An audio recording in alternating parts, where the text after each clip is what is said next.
Welcome to Business Spotlight. My name is Kerry James. I'm a business coach and facilitator. The Spotlight is all about sharing insights, reflections, lessons, and pearls of wisdom from local business owners. And today in the Spotlight, we have from Jenna Keller Events, Jenna Keller herself, of course. Good morning. Welcome to you, Jenna. Good morning. Thank you so much.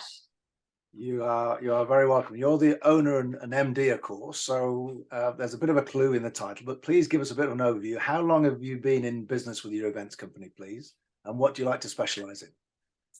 So I started my events company about 15 years ago, or just over. I was working in the industry prior to starting the business and loving it, but I was working 60 to 70 hours a week for somebody else. And I met my husband on the job, actually. I was running a wedding for a client. And when we got married, my husband told me, you have to start up on your own. You're made for this. And I did. So started the company about 15 years ago. And I specialize in high-end bespoke VIP events of all sizes, mainly private for the private sector, but I do work with corporate clients as well and do corporate events. But everything from tiny birthday celebrations, intimate events for two, all the way up to extremely large parties, events, weddings, and celebrations. Great. So we are in early 2023. Clearly, it's been a turbulent time for many businesses. With respect to lockdown and interest rates and inflation, etc., how has all of those environmental factors affected your industry and your business, would you say, Jenna? Wow. I'm lucky enough to still be here and thriving, actually, since the crazy COVID. It affected my business a lot. We completely obviously had to shut down overnight with several important clients on the books and events ahead. It was a very, very difficult time with no notice. I remember we had a black tie private event for 300 guests on early March. And I remember that the event still went ahead because there were no rules against it. Many people got COVID at that event, some hospitalized, actually. It was a weird atmosphere. And a few days later, Boris shut the country down. That at that point, it was a case of having to very quickly work out contract agreements and work out what to do for all these poor people that had large events ahead, who have paid lots of money for something that was basically never going to happen. It was a really difficult time.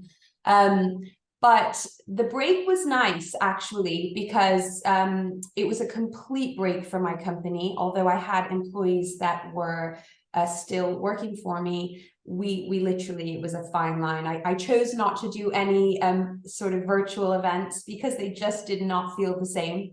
And I made that decision that was not for me. And we kept watching the news and watching the situation. We did a few micro weddings and parties for 30 guests at a time, which was really interesting. But as soon as the country was back up and just about running again, the industry exploded. And we're still seeing it, actually, certainly because I am specializing in that really high-end sector. There's just been a boom ever since. And I think people are very much about living life to the fullest, because we really all know as a world that you just have no idea what is around the corner. And I feel like people throwing celebrations are embracing that mindset and throwing parties bigger and better than ever before. So at the moment, work is great. We get a lot more inquiries coming in, a lot more last minute. You know, back in the day, people used to plan events with a lot of notice. We used to have at least a year. That rarely happens now, and partly because you just can't plan ahead because who knows what's around the corner. But there's a lot more thinking on our feet and working with clients that want to party in 5 minutes. So it's taken some getting used to, but we are, I'm very used to it now, and so are the suppliers that I work with. So COVID has changed, but really from the event world at the moment, it is booming from where I'm standing. So yes. So that brings us on to the challenges, today's challenges for your business. Clearly, we've had an interesting labor market over the last year or so, and you mentioned you've got some employees, but clearly resourcing a business like yours must be quite a challenge. So tell us a little bit more about that, and maybe any other challenges that you face today, please. Yeah. One of the biggest challenges since COVID, with the industry being as busy as it is the competitive nature. A lot of the suppliers in the industry are also just as busy. So we are getting the event inquiries in and the bookings, but you can no longer expect to decide to plan a party in 2 months and find it easy to get all the staff that you need, the suppliers available, because everybody is so busy. There's only so much that we can fulfill. So it's slightly trickier in terms of the planning process, because it's just such a busy period. We used to be able to know that if you wanted an event in the summer and you wanted a marquee in your garden, you would be able to call up several companies and have lots of options, whereas now there are less options available, maybe because some of those companies are no longer in business and there are less about, but also just because it's hard to get the good staff available who want to work and that can and have that availability. So we're getting the inquiries in, it's fulfilling them is not as easy. So how many employees are you up to now then, Jenna? So I am very lucky. I have always kept my business boutique and small and handpicked. So I am lucky enough that I can choose, how much I take on a year to enable me to keep it small. I have a full-time employee that helps me with the day-to-day, and then I also work with freelance staff to help me depending on how busy we are and what we've got going on. So on an average month, depending on what I have, I will work with different staff on a freelance basis. The events themselves, obviously, we're employing several suppliers and staff members to help us create these incredible events, and staff to run them with me. So it really is dependent, but the actual bricks and mortar and the running of the event is, we keep it very, very small, but it enables me to give my clients that real handheld approach. It's small and they want me, and I can give them that, and that's the best way that we do that.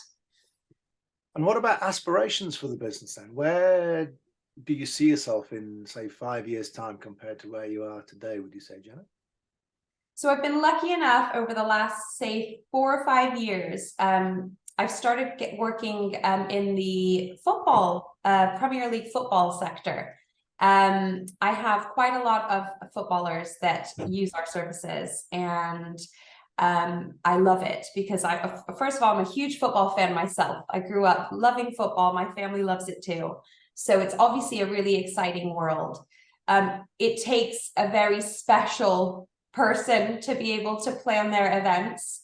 When I say special, it takes the right person to understand their requirements.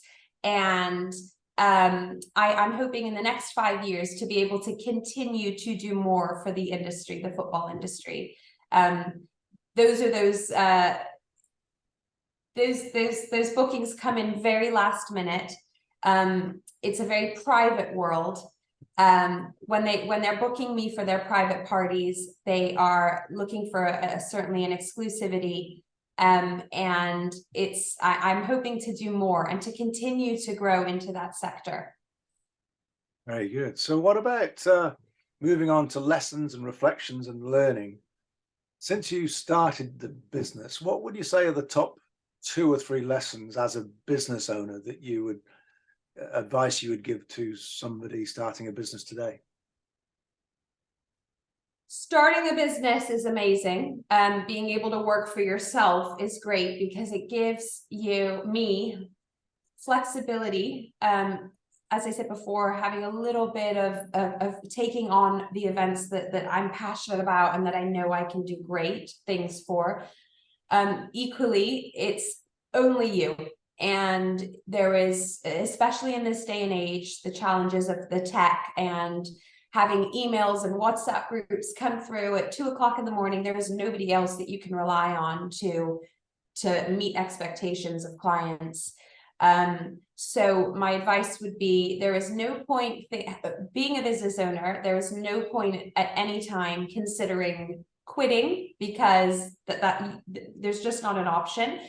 There is always a solution to every problem, and owning up and knowing that being a business owner, you have to find the solution and always make the right decision, because there is nobody else to rely on. So being open to whatever it takes to please your clients, being open to working out whatever it takes for perfection, and not having that mentality when if it gets too tough, I'm going to quit, or I wish someone else could deal with this, because you reap the benefits of being a business owner and having that flexibility, but owning up to knowing that it's hard at times, but there is nobody else. And in order to be successful, knowing that and owning that.